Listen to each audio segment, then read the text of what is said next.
In May of 2018, a Supreme Court judge ordered 30-year-old Michael Rotundo to vacate his parents' home. But the fact that this seemingly straightforward case had gotten all the way to the court had not escaped the scrutiny of the world's press. So after Michael was handed his verdict, he spoke to CNN in a seriously cringeworthy interview. How did this all come about, you ask? Well, it seems that at some point around 2010, Michael found himself out of a job. As a result, he reportedly had to give up his apartment in Syracuse, New York, and was forced to move into his parents' home. According to ABC 7 in Los Angeles, Michael now runs a website business. But in February 2018, the situation with his parents, Mark and Christina Rotundo from Camillus, New York, seemingly came to a head. For on February 2nd, Michael reportedly received a note that began, "After a discussion with your mother, we've decided that you must leave this house immediately." The note continued, "You have 14 days to vacate. You will not be allowed to return. We will take whatever actions are necessary to enforce this decision." And as it turned out, the last line of the message was really no joke. Because as promised, on February 13th, 2018, Michael received another note from his parents. This time it said in no uncertain terms that Michael was no longer welcome in the house and that he had one calendar month in which to leave. 5 days later, however, Michael's parents allegedly gave him another note. This message contained some advice and an offer of assistance. Indeed, Christina and Mark appeared to offer Michael $1,100 so that he could find a place to stay. The note preferred some additional handy life hacks too. Among other things, the note informed Michael that there are jobs available even for those with a poor work history like you. It also told him to organize and sell his stuff in preparation for his new life in a different residence. But the notes didn't stop there. On March 5th, 2018, Michael and Christina allegedly gave their son a fourth note that reminded Michael of the looming deadline for eviction. It also read, "Be aware that we will take any appropriate actions necessary to make sure that you leave the house as demanded." The fifth and final note reportedly arrived on March 30th, 2018.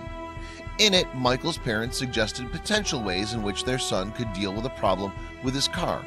Yes, it seems that the car, too, was now an unwelcome guest at the Rotundo household. But when all of these attempts to remove Michael from the home failed, Mark and Christina filed a petition in May of 2018 to have him legally evicted. According to the document, the couple had been made to believe that obtaining a ejectment proceeding was the only way to rid themselves of a family member. Michael naturally had something to say about these proceedings. Indeed, his responses show that he thought that his parents had given him neither the common law requirement of 6 months' notice nor any reason for him to be evicted. He further insisted that he had never been expected to contribute to household expenses. The outcome of all this came in a court appearance of May 22nd, 2018.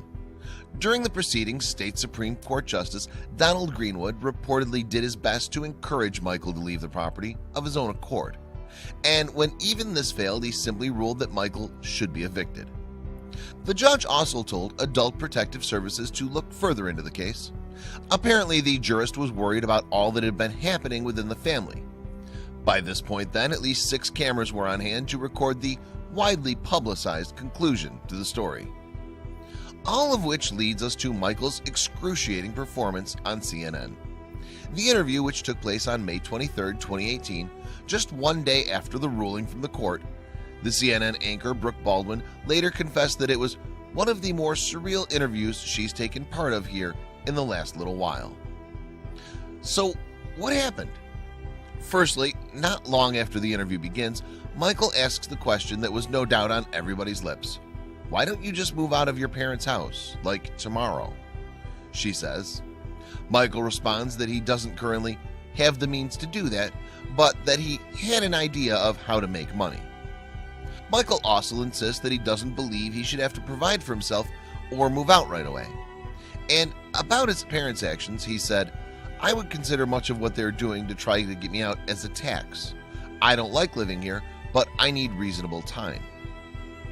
At another point in the interview, Michael practically halts proceedings to take a drink from a bottle. Baldwin makes a point of showing him up by saying, "Please take a sip of your water." And the look that Michael gives her is perhaps the highlight of the entire segment. Interestingly though, Michael does mention during the clip that he has previously lost the right to see his own son. Baldwin replies by saying her heart goes out to him, and it's a quiet reminder that this is in fact more than just a funny story. To this family, the events of this case are yet another example of broken relationships. The interview ends after Baldwin asks Michael about the apparent public belief that he's just another entitled millennial. But Michael says the label doesn't apply to him. The millennials that they've been speaking of are very liberal in their ideology, he says. In contrast, he claims to be a very conservative person. And there the cringe-inducing interview comes to an end. And not long afterwards, the story found a conclusion too, because the following week, on June 1st, 2018, Michael claimed that he'd moved out of his parents' home. He told reporters on the scene that he was taking up residence in an Airbnb and that he'd bid farewell to his family.